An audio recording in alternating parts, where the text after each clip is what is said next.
So, a huge part of our practice is just countering afflictions. There's different things that have been said about what constitutes Dharma practice. And one criteria I've heard is if it counters the afflictions. I think Geshe Dado had said that. Some people say, if it goes beyond this life, but that's a different criteria. So, one of the ways of, in order to counter afflictions, we have to recognize they're a problem. And sometimes I hear people talk about anger in ways that they don't think it's a problem. In October, we had a retreat on anger called Cooling Anger, and Venerable Kadro gave great teachings on this topic. And one thing that came up, and I've heard this a lot, is people saying that anger can be helpful at times. People say things like, I've heard people say, my anger protects me. Usually, my anger protects me, you know. Um, or there's a lot of energy in anger. Anger is a form of energy, and I can use it. Or there are activists who think that that's the only way they can be motivated is through anger. And I disagree with most of this. I don't think anger protects us. It interferes with our clarity and can lead us to do things that can be harmful to ourselves and others. There's a lot of people in prison that wouldn't be there if they had known how to deal with anger. And that's not being protected, to end up in prison. People end up dead because of anger. But we sure don't end up happy because of anger. And this is true of all the afflictions. They don't bring us clarity, and they disturb our mind. That's what's an affliction. It disturbs our mind. And I think anger tends to use up energy without really giving us any energy. Kind of like I drink caffeine, I might feel energized, but it didn't really give me any calories. It's burning some of my calories, and I'm going to zonk later. And I've had times when I was angry and later exhausted. And I don't think we need to rely on anger to motivate us to make change in the world. If you're trying to make change and that change has to do with removing suffering because you want to remove suffering, then there's compassion there. Compassion is the wish to remove suffering from sentient beings. And I think that can be a great motivator. And anger is based on distorted attention. Afflictions in general are based on distorted attention. So it does not bring clarity. It doesn't see its object clearly. And I worked with and lived with activists that some of them got very angry sometimes. They got angry when the people that were doing the things that they wanted to have stopped. But they didn't spend a lot of time around those people that were doing those things. They spent a lot of time around their fellow activists. And guess who the anger got vented on? And I have to say that I was part of that. Not just part of the people that would be vented on, but I got angry and sometimes, and then I would have a short fuse later with other people. It wasn't helpful. And it wasn't hurting the people that were killing the buffalo or people that were cutting the trees down, and they didn't care if we were angry. And anger is a mental state, not an action. We can still do certain actions without anger and still make a difference. We can do good work and demand change, persevere in our struggles, and contribute to solutions without getting angry and without hating those that are doing the actions that we disagree with and find harmful. And I've even heard some people say that there's at some point His Holiness the Dalai Lama said that maybe there's a time when anger could be useful. Actually, I want to read an excerpt out of a book where His Holiness says something quite contrary to that. And this is a small excerpt from a speech he gave to a large crowd in Central Park in New York in 1999.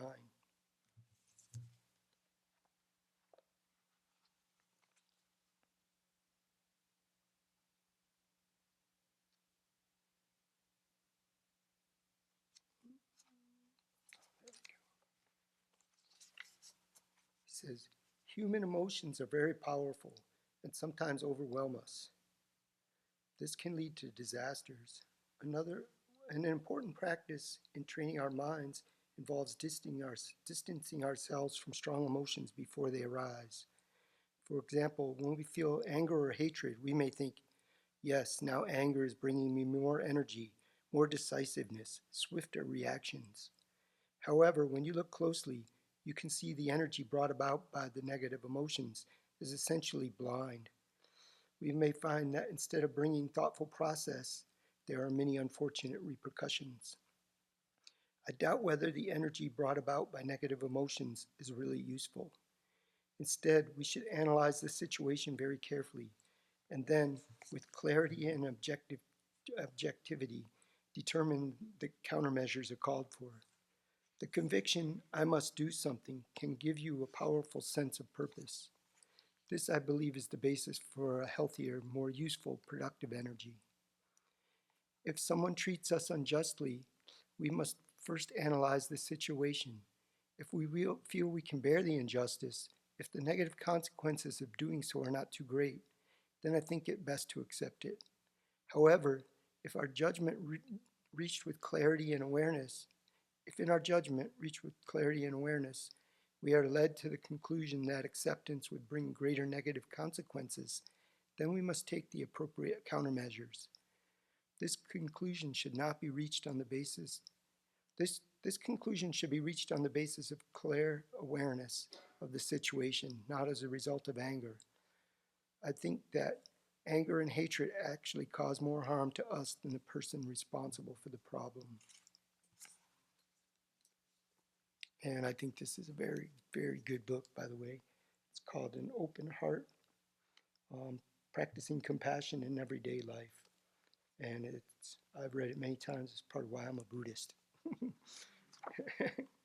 I read it at a friend's house years ago. There's another section here I want to read that's from another little excerpt from a section on the afflictions. And I'm not going to read this whole section, but he's been talking about ethical discipline and how part of countering afflictions is to avoid taking actions under their control, such as the 10 non-virtuous actions. He says, these actions, which we engage in physically by killing or stealing, verbally by lying or gossiping, mentally by coveting and so forth, are all expressions of deeper mental afflictions such as anger, hatred, and attachment. When we think along those lines, we come to realize that extreme emotions such as attachment, and particularly anger and hatred, are very destructive when they arise in us, that they are also very destructive when they arise in others. One could almost say that these emotions are the real destructive force of the universe. We might go further and say that most of the problems and suffering we experience, which are essentially of our own making, are ultimately created by these negative emotions. One could say that all suffering is in fact the result or fruit of negative emotions, such as attachment, greed, jealousy, pride, anger, and hatred. That's kind of going over the second noble truth. The origins of suffering are from the afflictions. And this is not just about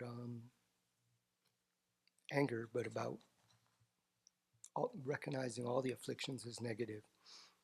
And this is not necessarily recognized in the world at all. This is a Buddhist perspective. And there's a lot of people who say, oh, I wouldn't want to live with somebody who's angry all the time. but there's certain situations that would be considered normal to be angry in, maybe even weird to not be angry at. That's really, it's really our worldly perspective in at least in our society, and it's not what the Buddha taught. And there are some very good people that think that way. There's an activist, Nobel laureate named Jody Williams, who she's done really great work trying to trying to internationally ban landmines. And yeah, Jody, she's done great work. But she has a different perspective on anger, and she's had public dialogue with His Holiness where she has said this. She said that that it's anger that motivates her to make change. And but it seems to me that she has strong compassion. Compassion is the wish to remove the suffering of sentient beings, and she has that wish for the people that are affected by these landmines, people who have lost loved ones or lost limbs or had loved ones maimed, or who still live in fear because there's landmines in their area. And so I see that her wanting to remove that suffering, I see that as great, as a strong compassion. But the anger is towards those who resist changing the situation and those who want to keep making landmines, keep wanting to use them, you know. And I find that understandable that she's angry at that. But I see the anger as a secondary emotion and the compassion as the primary motivator. She wants to remove suffering. She wants to get rid of these landmines and people making more of them. And she's angry at the obstacles to that and the people that exhibit a lack of compassion by not wanting to remove those obstacles, or who present those obstacles. And she has a right to her point of view, and and the people working with her and a lot of people around the world making big difference. But from a Buddhist point of view, anger is something to be abandoned. And I think most of the people in the room, maybe all the people in the room, can see that anger is never a helpful emotion.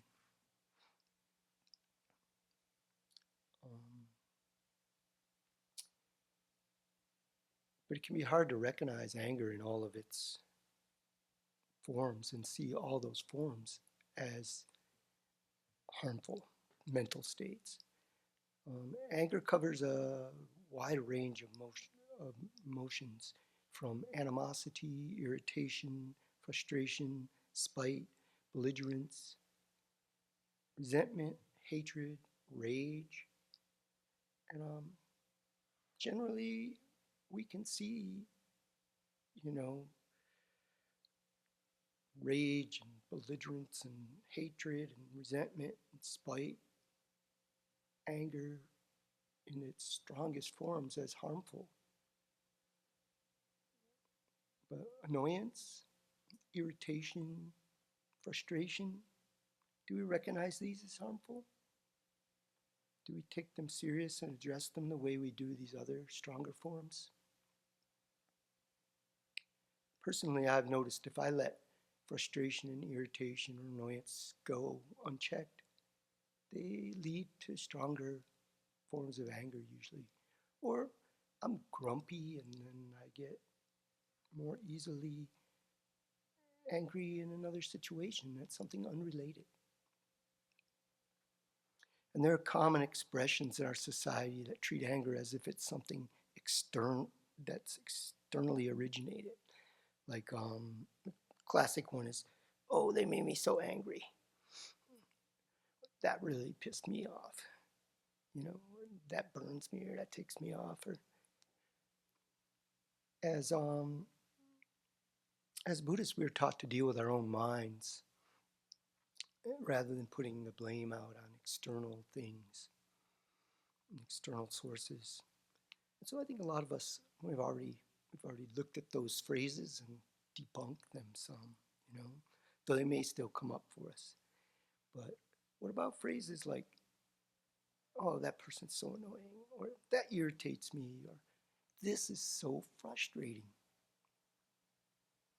I've been thinking about that one some. Um, Actually, irritation. If an inanimate object, like maybe our water filter that goes tick, tick, tick, tick, tick, when we're trying to meditate or hear a teaching, or I just have a headache to begin with, you know, if if if it's making a noise and I'm irritated, where's that irritation coming from? That irritation is a mental factor, a form of anger. It's not in that water filter. I need to look at my own mind with that, and that's more, I think, the level of what you know it's a more subtle level of looking at what anger means, I think. So we do our best to recognize negative mental states, and not to blame external things for what's going on in our own mind. And this is quite contrary to what most of us have been taught. And it's not so easy to do. We have to be gentle with ourselves. We have to be stern with ourselves, but gentle when we have mental states come up that are negative and counter them. And we also have to rejoice in and recognize and rejoice in our progress we've made. If I have a habit based on an affliction, whether it's based on anger, attachment, jealousy, whatever, if I'm working on that and I'm able to counter it some and counter it so that it doesn't rise so often, I need to rejoice in that instead of flipping out because, oh, it arose again. If it arose again, maybe I can, instead of saying I failed, I'm back where I started, I could say, oh, this habit is weakening. It doesn't rise as often. And I can recover more quickly from that. And habits can take a long time to counter. We keep to overcome. We got to keep countering them with the antidotes. And we have to get in the habit of countering them with an antidote, noticing them and right away. And that's just some thoughts I've been having on this. I had some little bit of communication with somebody just shortly before the retreat, where they were saying that they thought anger was a strong energy that they needed to be able to use. They were not happy with the election. And just mostly I'm trying to work on compassion. And anger is a big obstacle to compassion. And any affliction is a big obstacle to our practice. And until we realize emptiness, which I have not realized emptiness, until I realize emptiness directly, I'm going to have the seeds of these afflictions in my mind. And they're going to continue to arise. And I'm going to have to do my best to manage them and not let them move my actions of body, speech, and mind, and not let them take over the house, but kick them out each time they arise. With anger, and specifically in our society, we have this certain connotations with the word repress. Like repressed anger is like a time bomb, right? Repress really means just to restrain. And so, but repress is not a good word to use because it has other connotations. But I think about with anger, my strategy is to try and restrain and diffuse. And diffuse meaning the antidotes are not just how to stop myself from acting out of anger. The antidotes are how to see the situation differently so that the affliction has no basis to stand anymore. And so just keep doing that. That's a big part of our practice. And by doing that, we will become stronger in our practice. We'll be more in the habit of recognizing what's going on with our mind, recognizing what's negative, and coming down on the affliction with the antidote.